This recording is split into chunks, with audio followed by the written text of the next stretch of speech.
Understand that what are the various type of retail format, retail format कितने type के हैं उसके बारे में हम पढ़ेंगे, ठीक है। सो आप लोग में से बहुत लोग बिग बाजार गए होंगे, डोमिनोज गए होंगे, तो ये सब जो फॉर्मेट्स है सबका अलग अलग है, इसको हम आज करेंगे। चलिए, फर्स्ट टाइप ऑफ जो आपका रिटेल स्टोर का जो सबसे फर्स्ट टाइप है that is speciality store. Speciality store कौन से स्टोर होते हैं बेसिकली, जिसमें एक सिंगल टाइप का प्रोडक्ट लाइन रहता है, यानी कि जो एक ही टाइप के फूड मटेरियल चल रहा है तो फूड ही होगा, अगर उनके पास क्लोथ्स है तो सिर्फ क्लोथ्स ही होगा, अगर उनके पास एसेसरीज है तो सिर्फ एसेसरीज होगा, तो इनको हम कहते हैं स्पेशलिटी स्टोर। लेकिन उसी पर्टिकुलर टाइप में, लाइक अगर फूड इज अवेलेबल तो उनके पास मल्टीपल टाइप ऑफ फूड्स होंगे। समझ में आई बात? Like one product line they are going to follow. Yes Vishwajeet, clear हो गया? क्या हुआ बेटा? स्पेशलिटी स्टोर बेसिकली एक, हाँ पर्टिकुलर एक, जैसे आपका टाइटन का अगर है तो like now they are basically dealing with the specs also, but earlier they were dealing up only in watches, right? So they have varieties in that. Clear हो गया? मल्टीपल ऑप्शंस आर देयर, बहुत सारे shapes, design, price में available था, जो भी अगर आपको लेना है यू कैन परचेज। क्लियर हो गई? तो लिखिए स्पेशलिटी स्टोर क्या है, right about it. Speciality store, right. Speciality store दो दो तीन तीन लाइन सबके बारे में लिखवा रही हूँ, उसके बाद डीपली इसके ऊपर हम लोग डॉक्यूमेंट्री या कुछ देखेंगे हर एक स्टोर के ऊपर। क्लियर हो गई बात? आज सिर्फ इंट्रो चल रहा है इसका। सो लिखिए speciality stores carry very limited product lines. Very limited product lines मतलब बहुत लिमिटेड प्रोडक्ट लाइंस होगा, ठीक है। एक ही टाइप के प्रोडक्ट या फिर उसी कंपनी का ही कोई प्रोडक्ट, लेकिन ज्यादा बहुत रेयर। तो लाइक हम ले सकते हैं टाइटन के शोरूम को हम ले सकते हैं, ठीक है। तो like they have a something like बहुत लिमिटेड प्रोडक्ट लाइन, एक ही प्रोडक्ट लाइन या एक से ज्यादा, एक आंख हो सकता है, एक दो, उससे ज्यादा नहीं, ठीक है। लिखिए इसमें speciality stores, speciality stores carry very limited product line। आगे लिखिए they offer a wide choice, in terms of models, size,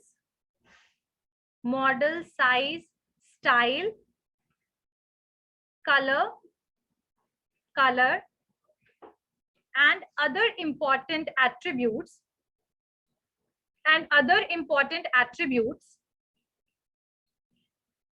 ठीक है। तो ये होगा आपका स्पेशलिटी स्टोर। क्या होगा ये? कौन सा स्टोर? Speciality store. इनके पास आपको अलग अलग प्रोडक्ट्स मिल जाएंगे, ऐसा नहीं जैसे वॉच है तो सिर्फ एक टाइप का नहीं मिलेगा, मल्टीपल आपको टाइप के वॉच मिल जाएंगे, कलर कॉम्बिनेशन अलग अलग मिल जाएंगे, साइज मिल जाएंगे, प्राइस में डिफरेंसेस मिल जाएंगे, but basically they are dealing with a very limited product line, hardly one or two. So like जैसे टाइटन का शोरूम हो गया। आई बात समझ में आपका? फिर आपका ऑरेलिया, ये सब क्या हो गया? ये सारे के सारे आपके स्पेशलिटी स्टोर में आएंगे। क्लियर हो गई बात? नेक्स्ट लिखिए mom and pop shop. Mom and pop shop, moms and pop shop. So the name is suggesting something like different, right? But we are basically saying that traditional और small retail store जो होते हैं उनको हम कहते हैं moms and pop shop. Like in this store, आपकी locality में जो आसपास छोटे मोटे जो स्टोर प्रेजेंट है इनको हम कहते हैं moms and pop shop. Clear हो गई बात? इनके पास आपके लोकल नीड के हिसाब से प्रोडक्ट अवेलेबल होगा, हो सकता है इनके पास वेराइटीज अवेलेबल हो, लेकिन इनका जो बेसिकली एम क्या होता है? लोकल एरियाज को कवर करना और वहां के लोकल पीपल के नीड को फुलफिल करना। सो इनको कहते हैं moms and pop shop. Clear हो गई बात? आई थिंक ये समझ में है तो ऐसे ही आ गया होगा। इसमें प्रोडक्ट लाइन का लिमिट नहीं है, मल्टीपल प्रोडक्ट्स रखते हैं। जैसे मान लीजिए इनके पास आपको एफएमसीजी वाले भी प्रोडक्ट्स मिल जाएंगे, थोड़ा स्टेशनरी भी मिल जाएगा, उसके अलावा कई बार होम से रिलेटेड, जो घर से related, house related utensils, small utensils वगैरह भी you will able to get it. So in short we can say they don't have limited numbers of product line, but they are basically carrying so many product, but that is according to the local need. यानी local आसपास जो जो चीज की बिक्री होगी वही। Clear हो गया विश्वजीत? चलिए नेक्स्ट लिखिए डिपार्टमेंट स्टोर। डिपार्टमेंट स्टोर और लिखिए this is a traditional shop, this is a traditional shop, comma देके लिखिए multiple product line, multiple product line, available in locality, available in locality, available in locality, fulfill local needs, fulfill local needs। Clear हो गई बात? यहां तक समझ में सबको आ गया? नेक्स्ट पॉइंट लिखिए डिपार्टमेंट स्टोर। मतलब बेसिकली देखो डिपार्टमेंट घर के आसपास तुमने स्टोर देखा होगा ना, जो बहुत सारे एफएमसीजी प्रोडक्ट्स बेचते हैं, उसके अलावा बहुत लोग स्टेशनरी का भी आइटम प्रेजेंट होता है ना, छोटे मोटे उनके पास बर्तन भी छोटे मोटे प्रेजेंट होते हैं। हाँ, तो बेसिकली जो आसपास में जो शॉप होते हैं, जो लोकेलिटी में छोटे से स्टोर होते हैं, ठीक है, जिसको जनरल स्टोर भी बहुत लोग कहते हैं, तो उनको हम कहते हैं moms and pop shop. Clear हो गई बात? हाँ, और ये बहुत अनऑर्गेनाइज टाइप का स्टोर होगा, ये ऑर्गेनाइज के कैटेगरी में नहीं आता, ये अनऑर्गेनाइज टाइप स्टोर होता है। ठीक है, कुछ भी इसमें मिलेगा, कोई डिपार्टमेंट सेक्टर्स डिवाइडेड नहीं। क्लियर हो गई बात? Next one department store. अभी तो मैं सिर्फ इंट्रो करवा रही हूँ, उसके बाद एक एक स्टोर को के अंदर में बहुत सारे पॉइंट्स हैं। When we'll start discussing about the first point, that is specialty store, I am going to show you multiple store according to that. ठीक है, उसमें स्पेशलिटी स्टोर के अभी अंडर में सब सेक्शन सब स्टोर्स भी हैं बहुत सारे, so we are going to cover it as well। ठीक है, so अभी तो आज सिर्फ इंट्रो चल रहा है। क्या हो गया? Next one is department store. अच्छा, डिपार्टमेंटल स्टोर क्या होता है? ये लार्ज रिटेल स्टोर है, मतलब एक तरीके से आपके घर के आसपास हमने डिपार्टमेंटल स्टोर देखा हुआ, ऑर्गेनाइज रहेगा लेकिन बिग बाजार जितना बड़ा साइज नहीं रहेगा, नॉर्मल साइज रहेगा, और इसमें आपको अलग अलग डिपार्टमेंट्स में अलग अलग प्रोडक्ट मिलेंगे, लेकिन that is not like the Big Bazaar, because Big Bazaar is hyper market, you are able to get. ये आपका डिपार्टमेंटल स्टोर वो वैसे स्टोर्स होते हैं जिसमें आपके सारे प्रोडक्ट्स होंगे, लेकिन इसमें वेजिटेबल्स और ये सारे आइटम्स आपको नहीं मिलेंगे। हाँ, सिर्फ आपका जैसे थोड़ा बहुत, और हर एक आइटम बहुत लिमिटेड होगा। हाँ, वाइड वेराइटीज नहीं होगा। हाँ, ठीक है, चलिए, जो तुम्हारा मॉम एंड पॉप शॉप है उसका बड़ा और ऑर्गेनाइज्ड वर्जन। क्लियर हो गई बात? समझ में आया? और एक और चीज, ये बिग बाजार जैसा नहीं होगा, बिकॉज बिग बाजार हाइपर मार्केट है, याद रखना। यहाँ डिपार्टमेंटल स्टोर में आपको सारे के सारे वैसे प्रोडक्ट्स मिलेंगे, ड्यूरेबल प्रोडक्ट ज्यादातर, और एफएमसीजी प्रोडक्ट्स भी मिलेंगे। ठीक है, एफएमसीजी प्रोडक्ट्स भी लिखिए इसमें, जैसे मिलिट्री कैंटीन्स वगैरह देखा है तुम लोगों ने? मिलिट्री कैंटीन वगैरह, तो लाइक दैट इज हाँ डिपार्टमेंटल स्टोर। क्लियर हो गई बात? चलिए लिखिए, a departmental store is a large retail store. लिखिए, a departmental store is a large retail store या outlet, retail outlet that handles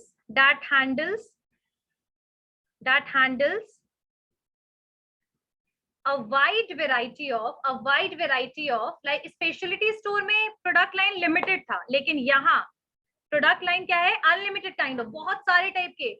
इनके पास आपके इलेक्ट्रॉनिक्स आइटम भी थोड़े से प्रेजेंट होंगे, इनके पास थोड़ा सा ब्यूटी प्रोडक्ट्स भी अवेलेबल होगा, इनके पास एफएमसीजी भी होगा, और थोड़ा बहुत क्लोथ्स भी होगा। But that is not like a Big Bazaar, that they don't contain anything, food material, ये सारी चीजें इसमें अवेलेबल नहीं होगा। A departmental store is a large retail outlet that handles a wide variety of lines of product। Example में लिखना military canteen,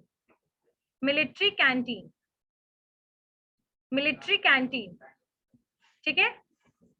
सो ये हो गया आपका departmental store. The next one is supermarket. हाँ बोलो बेटा। पीडीएस की बात कर रही हो? Public distribution system. जो पीडीएस जो आता है वो तो गवर्नमेंट स्टोर हो गया। पीडीएस जो होता है वो आपके म्युनिसिपल एरियाज के द्वारा जो आपके शॉप के लिए ओपन करने के लिए जगह दिया जाता है, वहां पर पीडीएस होता है। ठीक है, नहीं वो आपका गवर्नमेंट स्टोर हो गया। ठीक है, मतलब कम प्राइस में मिलता है, जैसे केरोसिन, शुगर, ठीक है, आलू, प्याज, चीनी, तो जो भी चीज रिकमेंड किया जाएगा गवर्नमेंट के द्वारा, उनके द्वारा वही वाले सारे प्रोडक्ट अवेलेबल मिलेंगे।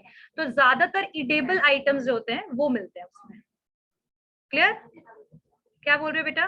पहले मिलता था चीनी।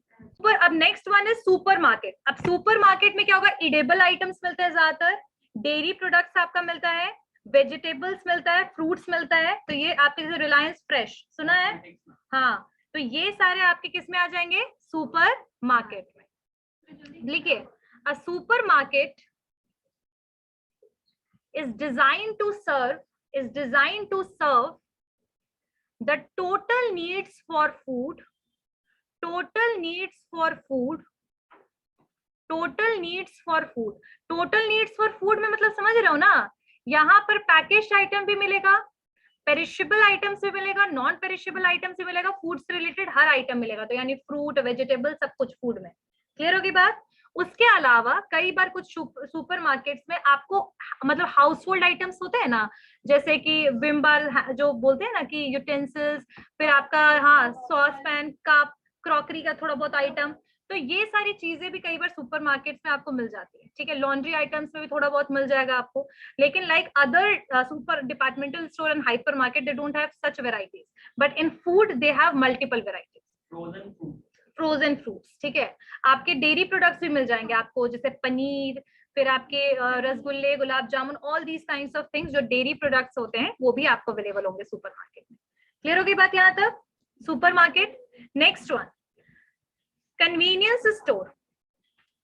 कन्वीनियंस स्टोर बहुत ही नाम से ही पता लग रहा है, कन्वीनियंस मतलब सुविधा, जो 24/7 की सुविधा देते हैं। कुछ ऐसे स्टोर हैं कन्वीनियंस स्टोर, खास करके जो आपके पेट्रोल पंप वगैरह पे आपने देखा होगा, ठीक है, इन एंड आउट नाम है उसका, in and out, that is a convenience store, जहां पर आपको क्या करना है, आप कभी भी अगर आपको लगता है कुछ प्रोडक्ट की जरूरत है, खास करके खाने पीने की चीजें, ठीक है, उसके अलावा जूस वगैरह और थोड़े बहुत ब्यूटी प्रोडक्ट, जो नॉर्मल स्टोर की तरह ही रहेगा वो स्टोर, जैसे आपका नॉर्मल डिपार्टमेंटल स्टोर होता है ना, बिल्कुल वैसे ही वो स्टोर होगा। उसमें आपको कुछ कुछ मल्टीपल प्रोडक्ट लाइन दिख जाएगा, जैसे फूड रहेगा, कॉस्मेटिक रहेगा, थोड़ा बहुत गिफ्ट आइटम्स रहते हैं, बहुत बार उनके पास बेकरीज के भी आइटम रहते हैं, लेकिन वो उसका खासियत ये है, उसकी जो क्वालिटी ये है कि वो 24/7 अवेलेबल रहते हैं। यानी आपको कभी भी किसी चीज की जरूरत हो तो आपको टाइम आपके लिए बैरियर नहीं बनेगा, आप जाके प्रोडक्ट ले सकते हो। क्लियर होगी बात?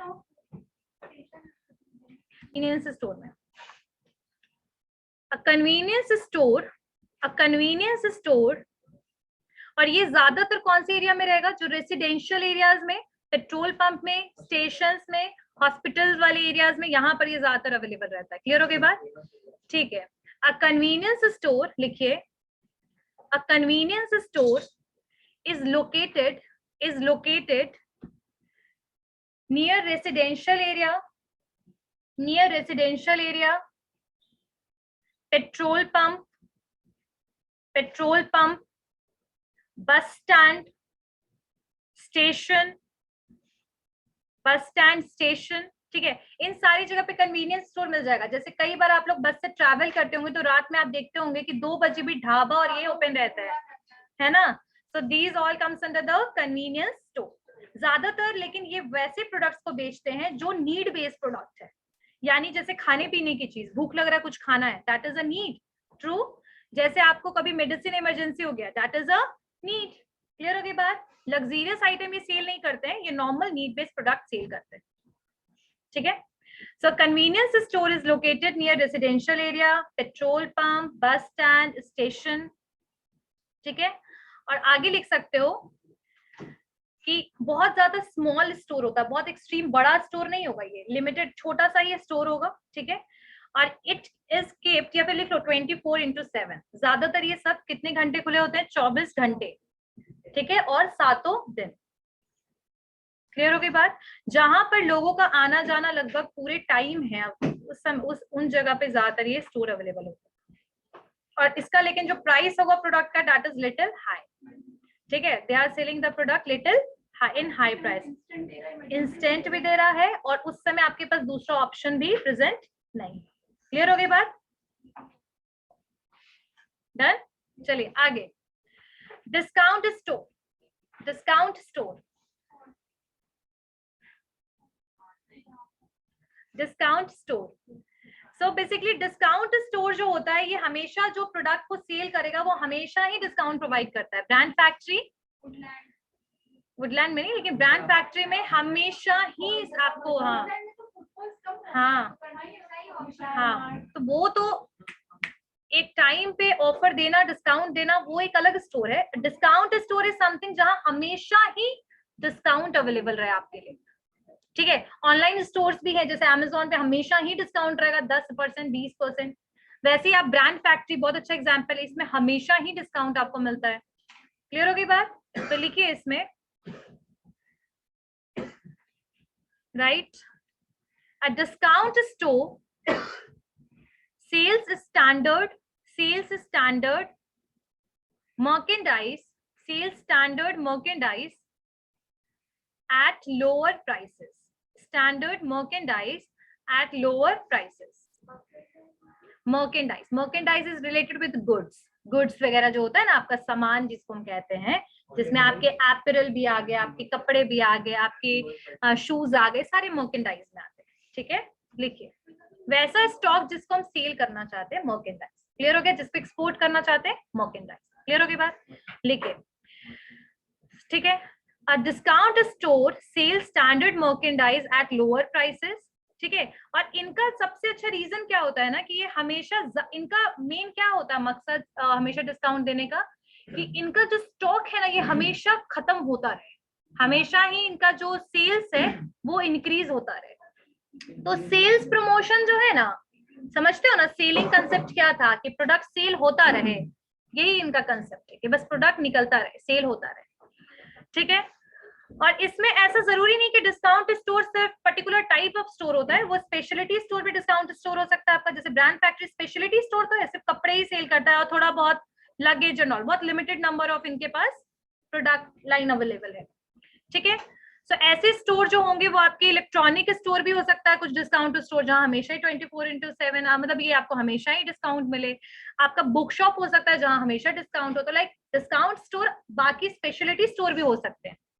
क्लियर होगी बात? समझ में आया? Next point, hyper market.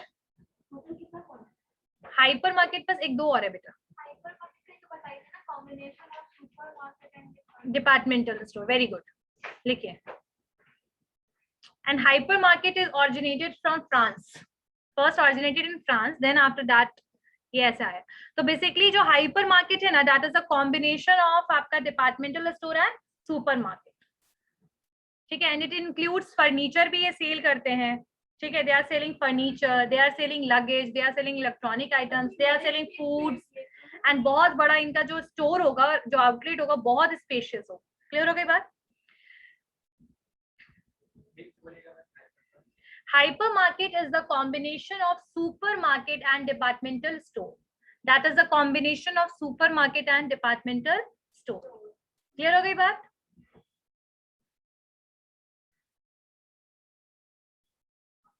Next one. ठीक है, यहाँ तक कहाँ तक रहा है? हाइपर मार्केट हो गया ना। फिर लिख लो एक रिटेल चेन, यार चेन स्टोर लिख लो। नेक्स्ट वन, चेन स्टोर कौन से स्टोर होंगे बेसिकली? वेरी गुड, जिनका आउटलेट एक से ज्यादा अवेलेबल हो। यहाँ पर जैसे आपका हाँ, जैसे कि आपका डोमिनोज का हो गया, KFC, बिग बाजार, पिज्जा हट, ऑल दीज कम्स, हाँ रिलायंस, तो ये all these things comes under the chain store, जिनके एक से ज्यादा आउटलेट प्रेजेंट हो आपके। अगर हम सिर्फ पटना देखें तो यहाँ भी बहुत ज्यादा अवेलेबल है, दूसरे स्टेट्स में भी अवेलेबल है। नेशनल जो आपके फूड चेन जैसे हल्दीराम हर जगह पे लगभग अवेलेबल है, तो these are known as chain store. Clear हो गई बात? बाटा भी होगा आपका चेन स्टोर, हाँ तो चेन स्टोर ही होगा। हाँ हाँ, तो वो भी चेन स्टोर होगा जिसका एक से ज्यादा स्टोर्स अवेलेबल हो। क्लियर हो गई बात ना? चलिए, कुछ पूछना है किसी को? Difference between organised and unorganised retailing. Organised retailing और अनऑर्गेनाइज्ड रिटेलिंग में क्या क्या डिफरेंस है? ठीक है, सो ऑर्गेनाइज्ड जो रिटेल सेक्टर है वो गवर्नमेंट रूल्स एंड रेगुलेशन के हिसाब से चलता है। ज्यादातर वो कंपनीज होता है बहुत सारे, जैसे आपकी प्राइवेट लिमिटेड कंपनी होगा, जैसे बिग बाजार private limited, Haldiram private limited. तो ज्यादातर ये कंपनीज होते हैं, गवर्नमेंट के रूल रेगुलेशन के हिसाब से चलते हैं। ये आपके ज्यादातर रजिस्टर्ड होते हैं, जो भी आपके रिटेल स्टोर है, ठीक है। अनऑर्गेनाइज जो रिटेल होगा वो उसमें अलग ऑप्शन होगा, like that is not registered. बहुत सारे शॉप होते हैं जिनको म्युनिसिपल एरियाज के through shop and establishment act में होता है ऑप्शन कि अगर आप चाहें तो रजिस्टर करा सकते हैं। 20 लाख से ऊपर आपका टर्नओवर है तो जीएसटी में भी रजिस्टर करा सकते हैं। अदरवाइज जो छोटे मोटे रिटेल स्टोर छोटे लोकेलिटी में होते हैं, छोटे मोटे गुमटी होते हैं, है ना, पान के लिए अलग अलग टाइप के जो गुमटीज होते हैं, ये सारे रजिस्टर्ड, इनकी रजिस्ट्रेशन की रिक्वायरमेंट नहीं होती। तो ये सारे अनऑर्गेनाइज सेक्टर हैं जिनको रजिस्ट्रेशन की रिक्वायरमेंट नहीं है या तो रजिस्ट्रेशन ऑप्शनल है। गवर्नमेंट के रूल्स रेगुलेशन फॉलो करने की जरूरत नहीं है। Any time they can close their store. Clear होगी बात? यहाँ पर जो ये वर्कर्स को रखेंगे, यानी यहाँ पर जो एम्प्लॉइज को ये रखेंगे, उनको अनऑर्गेनाइज की बात कर रही हूँ, तो यहाँ पर वो अपने हिसाब से वर्किंग आवर देंगे, अपने हिसाब से काम करवाएंगे, वर्क प्रोफाइल अपने हिसाब से डिफाइन करेंगे अनऑर्गेनाइज में। लेकिन ऑर्गेनाइज सेक्टर में क्या सिचुएशन है कि जो भी एम्प्लॉइज को आप रखिएगा उनको प्रॉपरली लेबर लॉज के हिसाब से रखिएगा, उनकी प्रॉपर सैलरी होगी, उनको आप ऑफर लेटर दीजिएगा और एक टाइम जहां पर उनको जितना देर काम करना है वो आप फिक्स कीजिएगा। So in short we can say कि अनऑर्गेनाइज सेक्टर में एम्प्लॉइज के साथ एक्सप्लॉइटेशन की चांसेस हाई है ना, सैलरी बहुत कम है, कोई आप एक्शन नहीं ले सकते। तो ये, और इसमें ज्यादातर जो वर्कर्स होते हैं अनऑर्गेनाइज में डेली वेजर्स होते हैं, यानी सैलरी फिक्स नहीं होती एक दिन के लिए, अगर एक दिन छुट्टी किया तो फिर सैलरी नहीं मिलेगी, फिक्स्ड आवर्स नहीं होता है इनका। तो ये सारे लेस सैलरी होता है कंपैरेटिवली टू रजिस्टर्ड से। तो ये सारे आपके डिफरेंसेस है अनऑर्गेनाइज और ऑर्गेनाइज सेक्टर में।